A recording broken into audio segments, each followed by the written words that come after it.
हाय हाय।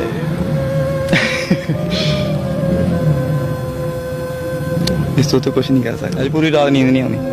आज रात नींद नहीं आनी? नींद नहीं आनी।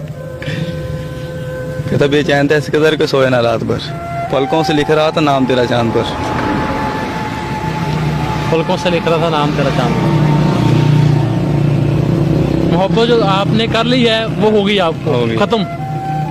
खत्म होगी जी, खत्म।